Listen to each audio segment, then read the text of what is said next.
Welcome to జిల్లా dairy. నేను రహీం. ముందుగా హెడ్లైన్స్ చూద్దాం. కోదాడ శ్మశాన వాటిక కోల్డ్ ఛాంబర్కు పద్మావతి భూమి పూజ. బీఆర్ఎస్ ప్రభుత్వం కోదాడను అభివృద్ధి చేయలేదన్న ఎమ్మెల్యే.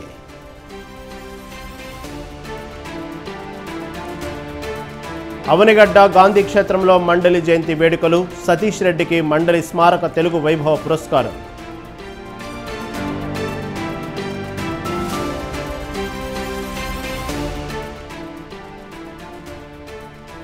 పెనుకొండలో రోడ్డును మింగేసిన పెద్దిరెడ్డి అనుచరులు. రోడ్డుపై బైఠాయించి వ్యవసాయ కార్మిక సంఘాల నిరసన.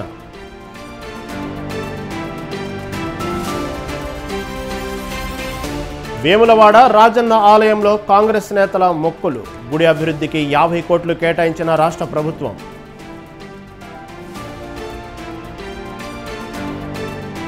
ఇల్లు లేని పేదలందరికీ ఇళ్లు ఇస్తామన్న పార్థసారథి. ఏపీ కోసం చంద్రబాబు కష్టపడుతున్నారన్న మంత్రి.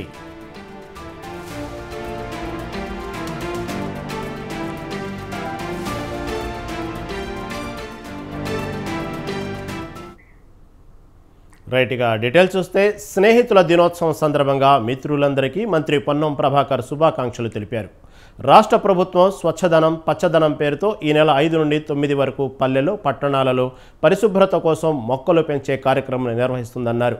ప్రతి ఒక్కరూ మొక్కలు నాటే కార్యక్రమంలో పాల్గొని విజయవంతం చేయాలని విజ్ఞప్తి చేశారు. సిద్దిపేట జిల్లా హుస్నాబాద్లో మంత్రి పొన్నం ప్రభాకర్కు మహిళా కాంగ్రెస్ కౌన్సిలర్లు ఫ్రెండ్షిప్ బ్యాండ్ కట్టి శుభాకాంక్షలు తెలిపారు. తర్వాత శ్రీ రేణుకా ఎల్లమ్మ ఆలయంలో మంత్రి పొన్నం ప్రత్యేక పూజలు చేశారు. రాష్ట్ర వ్యాప్తంగా అన్ని గ్రామాలు పట్టణాలు మున్సిపాలిటీలు వార్డులలో ప్రజలు స్వచ్ఛందంగా పాల్గొని విజయవంతం చేయాలని ఆయన కోరారు. స్నేహితుల దినోత్సవం, స్నేహితులందరికీ స్నేహితుల దినోత్సవ శుభాకాంక్షలు తెలియజేస్తా ఉన్నాను. ఆగస్టు 5 నుండి తెలంగాణ రాష్ట్ర ప్రభుత్వం స్వచ్ఛదనం పచ్చదనం పేరు మీద 9వ వరకు పల్లెల్లో పట్టణాల్లో ప్రతి ప్రాంతంలో పారిశుద్ధ్యానికి సంబంధించి, అదేవిధంగా భవిష్యత్తుకు సంబంధించిన కాలుష్య నివారణకు సంబంధించి చెట్లు నాటే కార్యక్రమం తీసుకుంటూ ఉంది. ఇందులో ప్రతి తెలంగాణ బిడ్డ బాధ్యతగా విధిగా పాల్గొనాలని రాష్ట్ర ప్రభుత్వం తరఫున ప్రతి పౌరునికి విజ్ఞప్తి చేస్తున్నాం. ఈరోజు స్నేహితుల దినోత్సవం. స్నేహితులందరికీ స్నేహితుల దినోత్సవ శుభాకాంక్షలు. సూర్యాపేట జిల్లా కోదాడ నియోజకవర్గాన్ని గత ప్రభుత్వం ఎలాంటి అభివృద్ధి చేయలేదని ఎమ్మెల్యే పద్మావతి రెడ్డి ఆరోపించారు. ఇకపై కోదాడ నియోజకవర్గం అభివృద్ధిలో అగ్రగామిగా నిలబెడతానని ఎమ్మెల్యే పద్మావతి అన్నారు. కోదాడ పట్టణంలోని బాలాజీ నగర్ శ్మశాన వాటికలో కోల్డ్ ఛాంబర్ నిర్మాణానికి ఎమ్మెల్యే పద్మావతి రెడ్డి భూమి పూజ నిర్వహించారు. అనంతరం శంకుస్థాపన చేశారు. కోదాడ నియోజకవర్గ అభివృద్ధి ధ్యేయంగా కాంగ్రెస్ ప్రభుత్వం పనిచేస్తుందని పద్మావతి రెడ్డి తెలిపారు. తెలంగాణ రాష్ట్రంలోనే కోదాడను ఉత్తమ పట్టణంగా తీర్చిదిద్దుతామని ఎమ్మెల్యే పద్మావతి రెడ్డి తెలిపారు.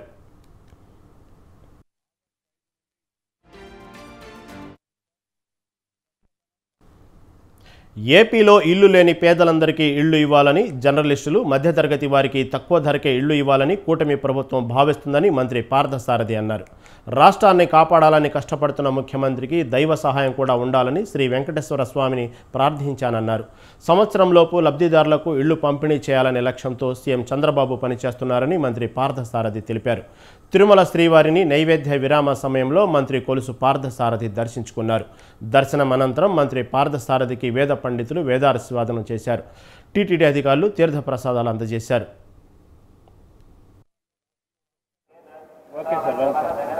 ఇల్లు లేని అర్హత కలిగిన పేదవాళ్ళందరికీ కూడా ఇల్లు ఇవ్వాలని, అదేవిధంగా పేదవాళ్ళతో పాటు జర్నలిస్టులకి, మిడిల్ ఇన్కమ్ గ్రూప్ వాళ్ళకి, లోయర్ ఇన్కమ్ గ్రూప్ వాళ్ళకి కూడా సరసమైన ధరలకి ఇల్లు అందించాలని చెప్పేసి ప్రభుత్వం నిర్ణయం తీసుకుంది.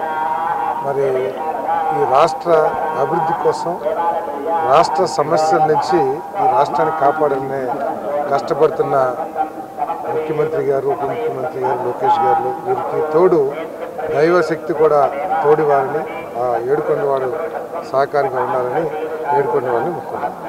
టిట్కో ఇల్లు కానివ్వండి, పిఎంఏవైలో నిర్మాణం సగంలో ఉన్న ఇల్లు కానివ్వండి, ఒక టార్గెట్ పెట్టుకుని వాటన్నిటిని కూడా పూర్తి చేయాలని చెప్పేసి ముఖ్యమంత్రి గారు మా శాఖలకు ఆదేశాలు జారీ చేయడం జరిగింది. ఆయన ఆదేశాలకు అనుగుణంగా తప్పకుండా ఒక సంవత్సరం లోపల పిఎంఐలో ఏదైతే రక్షణ రంగ ఎగుమతుల్లో మన దేశం త్వరలో 50,000 కోట్ల నుంచి 80,000 కోట్ల రూపాయల స్థాయికి ఎదిగే అవకాశం ఉందని భారత రక్షణ శాస్త్రవేత్త డాక్టర్ జి సతీష్ రెడ్డి అన్నారు. అవనిగడ్డ గాంధీ క్షేత్రంలో దివిసీమ గాంధీ స్వర్గీయ మండలి వెంకటకృష్ణారావు 99వ జయంతి వేడుకలు ఘనంగా జరిగాయి. వెంకటకృష్ణారావు స్మారక తెలుగు వైభవ పురస్కారం అందుకునేందుకు డాక్టర్ సతీష్ రెడ్డి ముఖ్య అతిథిగా AP high court judge justice Durgaprasada Rao, ఆత్మీయ అతిథులు రిటైర్డ్ జడ్జీలు గ్రంథి భవానీ ప్రసాద్, ఆకుల వెంకటశేషసాయి ఈ కార్యక్రమంలో పాల్గొన్నారు. గాంధీ క్షేత్రంలో మండలి వెంకటకృష్ణారావు విగ్రహానికి పూలమాలలు వేసి ఘనంగా నివాళులు అర్పించారు. తెలుగు భాషా వైభవం కోసం పాటుపడిన మహనీయులు మండలి వెంకటకృష్ణారావు అని సతీష్ రెడ్డి అన్నారు. మండలి ఫౌండేషన్ ద్వారా పురస్కారం అందుకోవటం గర్వంగా ఉందన్నారు. అవనిగడ్డలో మండలి వెంకటకృష్ణారావు గారు తెలుగు వైభవ పురస్కార ప్రధాన కార్యక్రమం జరిగింది. ఈ పురస్కారాన్ని మండలి ఫౌండేషన్ వారు మండలి బుద్ధప్రసాద్ గారి నాయకత్వంలో నన్ను ఎంపిక చేసుకొని ఇవ్వటం అనేటువంటిది మా శాస్త్రవేత్తలందరికీ కూడా గర్వకారణం. ఈ మండలి ఫౌండేషన్ వారికి శాస్త్రవేత్తల మీద ఉన్నటువంటి గౌరవంతో వారు శాస్త్రవేత్తలందరినీ నా రూపంలో సత్కరించుకున్నారు. అలానే ఈ ప్రాంతం రావటం అనేటువంటిది చాలా ఆనందకరమైన విషయం. ఎందుకంటే ఈ ప్రాంతవాసులు తెలుగు వారి కోసం, తెలుగు వైభవం కోసం మండలి వెంకటకృష్ణారావు గారు కానీ, వారి కుమారులు బుద్ధప్రసాద్ గారు కానీ, చాలామంది ఇక్కడ ఉన్నటువంటి వ్యక్తులు కానీ పాటుపడటం. ఆరోగ్యం పట్ల ప్రతి ఒక్కరూ ప్రత్యేక శ్రద్ధ తీసుకోవాలని కృష్ణా జిల్లా అవనిగడ్డ ఎమ్మెల్యే మండలి బుద్ధప్రసాద్ కోడలు సాయి సుప్రియ అన్నారు. మోపిదేవి మండలం మేరకనపల్లిలో ఉచిత మెగా వైద్య శిబిరాన్ని ఆమె ప్రారంభించారు. మాజీ మంత్రి మండలి వెంకటకృష్ణారావు జయంతి సందర్భంగా ఈ మెగా వైద్య శిబిరం ఏర్పాటు చేశారు. Red cross society Mopidevi branch, Merakanapalli స్వచ్ఛ కార్యకర్తలు సంయుక్తం ఈ శిబిరం నిర్వహించారు. Vijayawada HCG cancer hospital, Sentini hospital సహకారంతో గుండె, నేత్ర వైద్య పరీక్షలు, బీపీ, షుగర్, క్యాన్సర్ నిర్ధారణ పరీక్షలు చేసి అవగాహన సదస్సు నిర్వహించారు. వైద్యులు డాక్టర్ గోపిచంద్, కాగిత కృష్ణచంద్, భానుచంద్ ఆధ్వర్యంలో వైద్య పరీక్షలు చేశారు. మేరకనపల్లి వాసులతో పాటు మండలంలోని పలు గ్రామాల ప్రజలు వైద్య పరీక్షలు చేయించుకున్నారు. ఎంత డెవలప్ అయినా కూడా చాలా పల్లెటూళ్ళలో సరైన వైద్య సదుపాయం లేకుండా అవస్థపడుతూ ఉన్నారు. దాన్ని గుర్తించి మన మోపిదేవి మండలం Indian red cross society sub branch వారు, మన ఎర్రంశెట్టి శ్రీనివాసరావు గారు, అలా తదితర కొలీగ్స్ అందరూ కలిసి ఈరోజు ఇలా హెచ్సిజి హాస్పిటల్ వారి తరపున, అలాగే సెంటినీ హాస్పిటల్ వారి సహకారంతో ఈరోజు ఇక్కడ ఉచిత మెగా వైద్య శిబిరం నిర్వహించడం చాలా మంచి పరిణామం. దీన్ని ఉపయోగించుకుని చుట్టుపక్కల సుమారుగా 13 పంచాయతీల్లో ఉన్న గ్రామస్తులందరూ కూడా లబ్ధి పొందుతారని ఆశిస్తూ, అలాగే ఇలాంటి ముందు కూడా చేయడానికి మా కృష్ణా జిల్లా రెడ్ క్రాస్ సంస్థ తరపున కూడా అన్ని సహాయ సహకారాలు అందిస్తామని మాటిస్తూ సెలవు తీసుకున్నాం. మన భారతదేశంలో ఎంత డెవలప్ అయినా కూడా చాలా పల్లెటూళ్ళలో సరైన వైద్య సదుపాయం, హెల్త్ క్యాంప్ ఆలోచన అనేది ప్రతి గ్రామంలో చేయాలి. హెచ్సిజి, సెంటి వాళ్ళు మరియు రెడ్ క్రాస్ వాళ్ళు ఇటువంటి ఇనిషియేటివ్ తీసుకున్నందుకు, వారు సహకారంతో ఇటువంటి హెల్త్ క్యాంప్ జరుగుతున్నందుకు వారికి ధన్యవాదాలను తెలుపుకుంటున్నాను. తప్పకుండా ప్రజలందరూ దీన్ని వినియోగించుకోవాలి. శ్రీ సత్యసాయి జిల్లా పెనుకొండలో మాజీ మంత్రి పెద్దిరెడ్డి రామచంద్రారెడ్డి అనుచరులు రోడ్డున మింగేసిన వైనం వెలుగు చూసింది. పెద్దిరెడ్డికి సన్నిహితులైన వైసీపీ నేతలు పెనుకొండ నుంచి కోనాపురం, కొండాపురం గ్రామాలకు వెళ్లే R&B రోడ్డును కబ్జా చేసి లేఅవుట్లు వేసి అమ్మేసిన వైనం బయటపడింది. దీంతో వ్యవసాయ కార్మిక సంఘాల నేతలు రోడ్డుపై బైఠాయించి నిరసన తెలిపారు. పట్టణం నుంచి పలు గ్రామాలకు వెళ్లే పాత రోడ్డును మూసేసి కొత్త రోడ్డు కోసం మున్సిపల్ కమిషనర్ గత ప్రభుత్వ హయాంలో ఉత్తర్వులు ఇచ్చారు. ఆ సమయంలో పెద్దిరెడ్డి ఉమ్మడి అనంతపురం జిల్లా ఇన్ఛార్జిగా ఉన్నారు. పెనుకొండలో కియా ఫ్యాక్టరీ వల్ల భూముల ధరలు బాగా పెరిగాయి. దీంతో పెద్దిరెడ్డి అనుచరులు భూ కబ్జాలు చేశారని సంఘాల నేతలు ఆరోపించారు. ఈరోజు పెనుకొండ పట్టణ కేంద్రంలో కోనాపురం, మంగాపురం, కొండాపురం, అదేవిధంగా ప్రభుత్వ డిగ్రీ కళాశాలకు వెళ్ళేటువంటి ప్రధాన రహదారి 100 సంవత్సరాల నుంచి రహదారిగా తారు రోడ్డుగా ఉన్నటువంటిని పాత రోడ్డుని రద్దు చేస్తూ కొత్త రోడ్డుకి మున్సిపల్ కమిషనర్ గారు అనుమతిస్తూ ఆ రకంగా ఈ గ్రామాలు, కాలేజీ పోయేటువంటి ప్రజల ప్రాణాలను ఈరోజు పణంగా పెట్టి ప్రమాదాలకు గురయ్యేటువంటి పరిస్థితిని రోడ్డుని అనుమతించడం జరిగింది.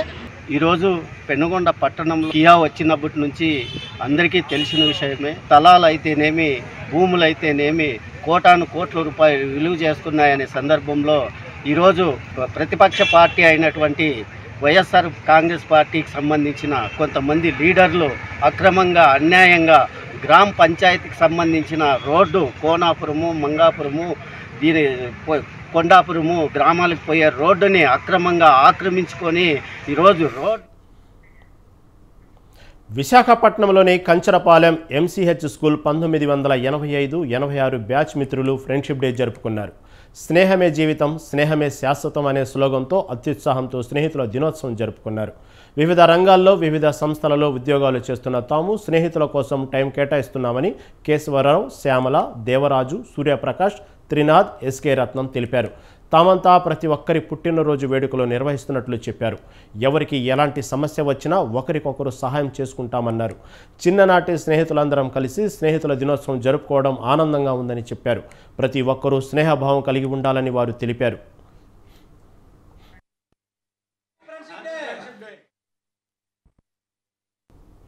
హనుమకొండలోని కేయూ పోలీస్ స్టేషన్ వద్ద రెడ్డిపురంలోని ముస్లిం ప్లాట్ ఓనర్స్ అసోసియేషన్ ధర్నా నిర్వహించింది. 1982లో రెడ్డిపురం శివారు సర్వే నెంబర్ 143లో పెంటరెడ్డి బాలిరెడ్డి వద్ద 166 మంది ప్లాట్లు కొనుగోలు చేశారు. అదే సర్వే నెంబర్ భూమిని తన భార్య కమలాకుమారి కీర్తికి బాలిరెడ్డి కుమారుడు ప్రతాప్ రెడ్డి గిఫ్ట్ రిజిస్ట్రేషన్ చేశాడని వారు ఆరోపించారు. కీర్తి పేరిట ఉన్న డాక్యుమెంట్ను ఆర్డీఓ ఆఫీసులో రద్దు చేయించిన బాలిరెడ్డి 2008లో నకిలీ ధృవపత్రాలతో ప్రగతి అసోసియేట్స్ పేరుతో రిజిస్ట్రేషన్ చేయించారని చెప్పారు. పోలీస్ స్టేషన్లో ఎన్నిసార్లు ఫిర్యాదు చేసినా పట్టించుకోలేదని బాధితులు ఆందోళన చెందారు. ప్రగతి అసోసియేట్స్పై కోర్టులో స్టేటస్ కో పెండింగ్ ఉన్నా తమపై దౌర్జన్యం చేస్తున్నారని బాధితులు మండిపడ్డారు.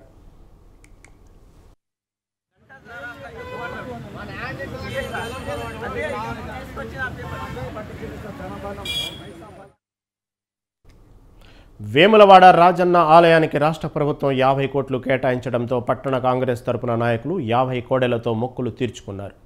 ప్రభుత్వ విప్ ఆది శ్రీనివాస్తోనే వేములవాడతో పాటు నియోజకవర్గ అభివృద్ధి సాధ్యమని వారు అన్నారు.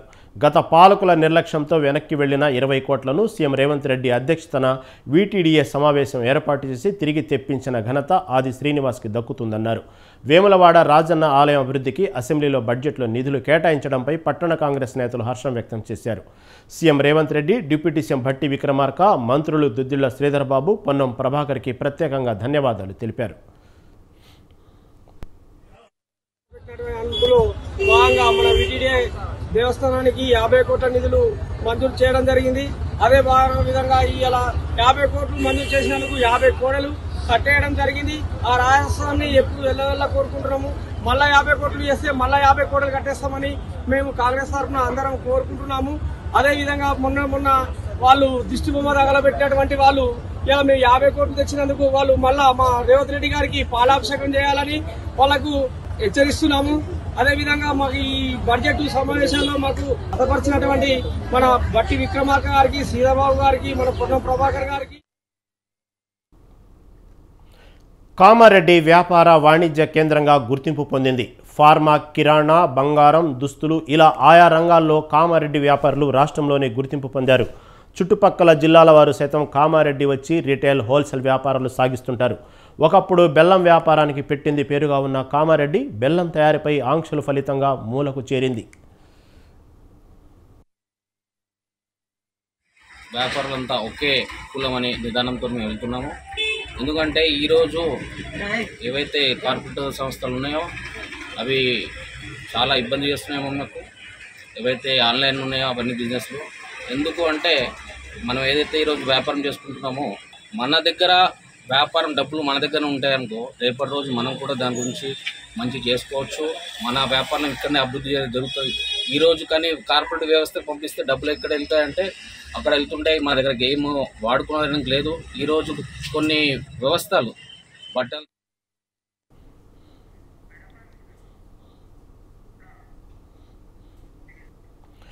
అమ్మాయి పట్ల అసభ్యంగా ప్రవర్తిస్తున్న ఆకతాయిల ఆట కట్టించేందుకు నేరుగా ఎస్పీ రంగంలోకి దిగాడు. ప్రకాశం జిల్లా ఒంగోలులో ఎన్జీఓ కాలనీలో నివాసం ఉంటున్న మైనర్ బాలికపై అసభ్యంగా ప్రవర్తించిన 2 వ్యక్తులపై ఆట కట్టించాడు ఎస్పీ దామోదర్. బాలిక కిరాణా షాప్ దగ్గరికి వెళ్లి వస్తుండగా ఫుల్లుగా మద్యం సేవించి 2 యువకులు బాలిక పట్ల అసభ్యంగా ప్రవర్తించారు. అది గమనించిన బాలిక తల్లిదండ్రులు జిల్లా ఎస్పీకి ఫిర్యాదు చేశారు. వెంటనే స్పందించిన ఎస్పీ దామోదర్ నేరుగా సంఘటనా స్థలానికి వెళ్లి వివరాలను సేకరించారు. వారిని అదుపులోకి తీసుకున్న పోలీసులు కేసు నమోదు చేశారు. ఈశాన్య అమ్మాయి ఇక్కడికి షాప్కి వెళ్ళడం జరిగింది. ఒక పాప మైనర్ గాళ్ళు అమ్మాయి వెళ్తే ఒక ఇద్దరు బైక్ మీద వచ్చి అమ్మాయిని తీసుకువెళ్దాము రా అని చెప్పి అమ్మాయితో అసభ్యంగా ప్రవర్తించడం జరిగింది. అమ్మాయి వాళ్ళ నాన్నకి ఫోన్ చేద్దామని అలా షాప్కి వెళ్ళినా కూడా వీళ్ళు వెంబడించడం, కొంత అమ్మాయిని భయపెట్టడం జరిగింది. సో వాళ్ళు ఎందుకు వచ్చారు, ఏంటి, కిడ్నాప్ చేయడానికి వచ్చారా లేదంటే బలవంతం ఏం చేయడానికి వచ్చారు అనేది ఇన్వెస్టిగేషన్లో తెలుస్తుంది. గట్టిగా ఉంటే ఆల్రెడీ వాళ్ళకి కౌన్సిలింగ్ అయింది, మా లెవెల్లో కౌన్సిలింగ్ చేసాం. బోనాల పండుగ సందర్భంగా రంగారెడ్డి జిల్లా బడంగ్పేటలోని బంగారు మైసమ్మ దేవాలయాన్ని డిప్యూటీ సీఎం భట్టి విక్రమార్క సందర్శించారు. అందులో భాగంగా వేద పండితులు ప్రత్యేక పూజలు నిర్వహించి తీర్థ ప్రసాదాలు అందజేశారు.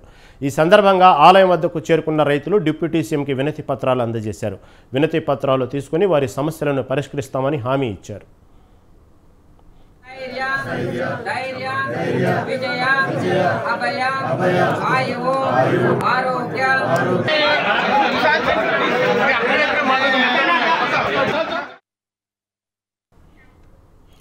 అనంతపురం జిల్లా తాడిపత్రి రూరల్ మండలం ఎర్రగుంట్లపల్లిలోని శ్రీ చౌడేశ్వరిదేవి ఆలయంలో వేడుకలు ఘనంగా నిర్వహించారు. శ్రీ చౌడేశ్వరిదేవిని ప్రత్యేకంగా అలంకరించి ప్రత్యేకంగా పూజలు నిర్వహించారు. శ్రీ చౌడేశ్వరిదేవి వేడుకలకు రాయదుర్గం మాజీ ఎమ్మెల్యే కాపు రామచంద్రారెడ్డి కుటుంబ సమేతంగా విచ్చేసి అమ్మవారి దీవెనలు అందుకున్నారు. కాంట్రాక్టర్ గోపాల్ రెడ్డి కూడా అమ్మవారి వేడుకల్లో పాల్గొన్నారు. వీరేస్వామి శ్రీ చౌడేశ్వరిదేవి వేడుకలలో పాల్గొన దాదాపు 2000 మంది భక్తులకు భోజన వసతి ఏర్పాటు చేశారు. ఈ చౌడేశ్వరిదేవి వేడుకలను తుకారం, రాజా, శ్రీనివాసులు గ్రామస్తులు కలిసి నిర్వహించారు.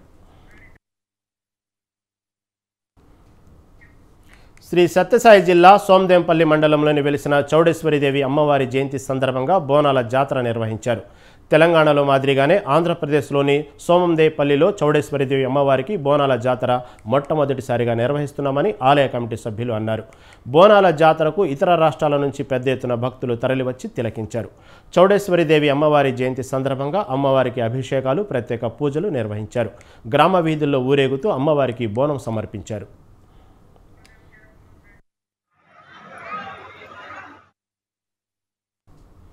ఇవి ఇప్పటివరకు నా జిల్లా డైరీ అప్డేట్స్. చూస్తున్నానండి స్వతంత్ర టీవీ.